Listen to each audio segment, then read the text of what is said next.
A todas y a todos, gracias por asistir, por dedicar parte del domingo a organizar un poco el debate. Yo creo que este espacio es también como una especie de respuesta a una necesidad de estar unida frente a lo que se viene y que es tan importante empezar a construirlo desde ya. A mí me tocaba hablar un poco, introducir el tema de municipalismo para el próximo periodo, para que podamos tener más elementos para el debate posterior. Y bueno, pues para eso creo que es imprescindible, antes de pensar hacia dónde queremos ir, recordar de dónde venimos y más bien la que tenemos encima.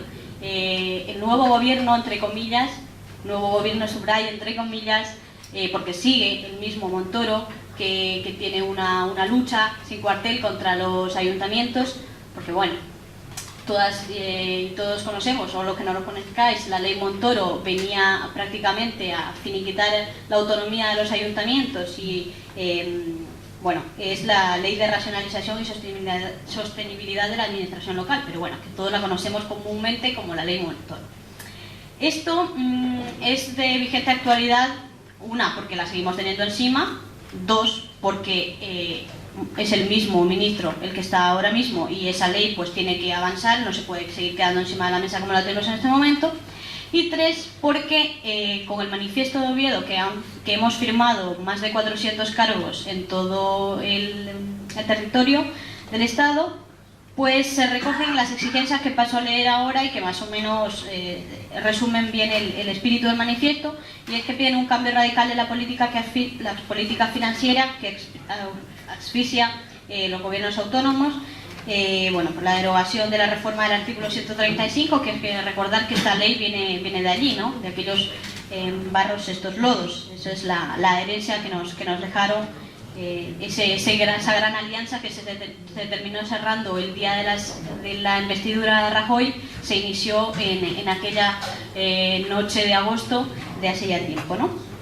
Y bueno, la devolución por parte de los bancos de los intereses abusivos cobrados y el cese inmediato de los recortes y la austeridad, revirtiendo las consecuencias, identificando a los culpables e indemnizando a las víctimas. Todo esto es vital y es importante, porque aquí hay que aclarar que, siendo la deuda una herramienta, la deuda se ha utilizado no para proteger a los más débiles, a los más vulnerables, se ha utilizado para para proteger a los bancos y dejando al desamparo a toda la ciudadanía. Entonces todo esto no lo podemos olvidar, sobre todo porque seguimos sufriendo las consecuencias en el día a día. Bueno, esto lo mencionaba porque, por ejemplo, aquí en el Ayuntamiento de Murcia, en el pasado pleno, se presentó una moción de las fuerzas del cambio de aquí, las dos candidaturas, Cambiamos Murcia y Ahora Murcia, y esa moción pues finalmente fue rechazada con los votos del PP y Ciudadanos. Os diréis, vaya sorpresa, ¿no? Pero que me refiero, estamos en un ayuntamiento que no tengas la capacidad como para decir estamos en contra de esto porque defendemos un municipalismo, solo porque tu partido en el Congreso vaya a votar lo contrario. Esto también tiene sentido lo que estoy diciendo, aunque parezca que no. ¿Por qué? Porque esta ley, si fue paralizada en su momento, paralizada en cierto punto, que no se ha seguido desarrollando, quiero decir con esto, es precisamente porque tuvo una fuerte oposición y un fuerte rechazo por parte de todos los ayuntamientos de distintos colores políticos, incluyendo los del Partido Popular. O sea, era una cuestión ya de defender el municipalismo, sea del color que fuera. Y incluso la FEM, la Federación de Municipios y Provincias, que desde luego no es radical ni de izquierdas, y luego también han sido varios artículos declarados anticonstitucionales. O sea, es grave. La dimensión de esta ley es bastante grave. Entonces, esto es lo que tenemos encima, y con el nuevo gobierno no parece que vaya a cambiar la tendencia, sobre todo cuando vemos que las primeras acciones del ministro Montoro es iniciar una persecución política hacia un concejal legítimamente elegido en las urnas por precisamente cumplir con los requisitos que te dice esa ley, pero además tener un superávit y poder hacer gasto social. ¿Por qué inician esta cruzada contra un concejal de Economía y Hacienda de un ayuntamiento del cambio? Para mandar un mensaje claro, un mensaje de decir, cuidado, aquí no se puede hacer nada más que lo que dictamos nosotros, nada más que lo que nos dictan a nosotros, más bien porque es una política que viene directamente de la Troika, del Banco Central, es aplicar una hoja de recortes y seguir con el austericidio. Entonces, ante ese mensaje, evidentemente tenemos que organizarnos y tenemos que estar en común y tenemos que tejer redes, y por eso es fundamental e imprescindible seguir construyendo estas alianzas, no solamente en los sitios donde estén allí los compañeros gobernando, que es fantástico, por los ayuntamientos del cambio, pero también en los sitios donde hay oposición, y hay que seguir ampliando la oposición para tener cada vez más fuerza. Entonces, como decía, no es nuevo, pero tampoco conviene perderlo de vista, el que el PP vaya a seguir utilizando las instituciones públicas de una forma partidista para hacer su cruzada particular hacia el bloque contrahegemónico que está creciendo, hacia los ayuntamientos del cambio que están demostrando que otra forma de gobernar es posible.